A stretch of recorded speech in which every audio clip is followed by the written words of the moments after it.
فاكرين شيكا سناكس بتاع زمان؟ كان في منه بالجبنه وبالكاتشب وبالشطه والليمون. فايه رايكم لما نعمل النهارده مع بعض صوابع فراخ بنفس شكل وطعم الشيكا بالجبنه بالظبط؟ بس قبل ما نبدا الوصفه يا ريت تعملوا لي لايك وفولو على انستجرام تيك توك وفيسبوك واشتراك في القناه على يوتيوب.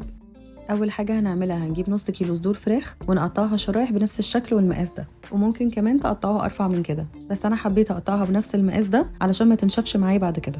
هنضيف عليها نص معلقه صغيره ملح، نص معلقه صغيره فلفل اسود، نص معلقه صغيره بابريكا مدخنه، معلقه صغيره من توابل الكيجن، ولو مش متوفره عندكم هكتب لكم مكوناتها وتقدروا تعملوها في البيت. معلقتين صغيرين من نكهه الجبنه الباودر نفس اللي بنجيبها للفشار والبطاطس، عليهم معلقتين كبار نشا ونص معلقه صغيره بيكنج باودر. هنقلبهم كويس جدا مع بعض لغايه ما كل قطع الفراخ تتغطى بالبهارات.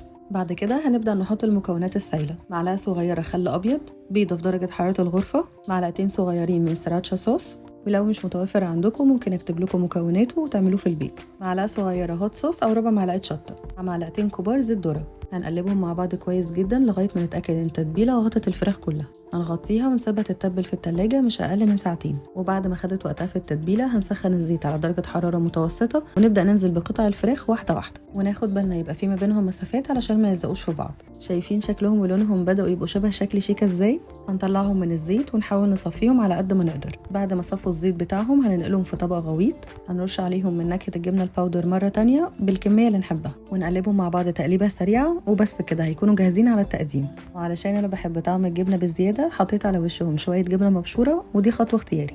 بجد طعمها تحفه ورجعني لايام زمان. هتلاقوا فيه طبقه مقرمشه من بره وطريه جدا جدا من جوه، وحل حلو وسريع قوي لمشكله جوع اخر الليل. ولو عجبتكم الوصفه ما تنسوش تعملوا لها لايك وشير.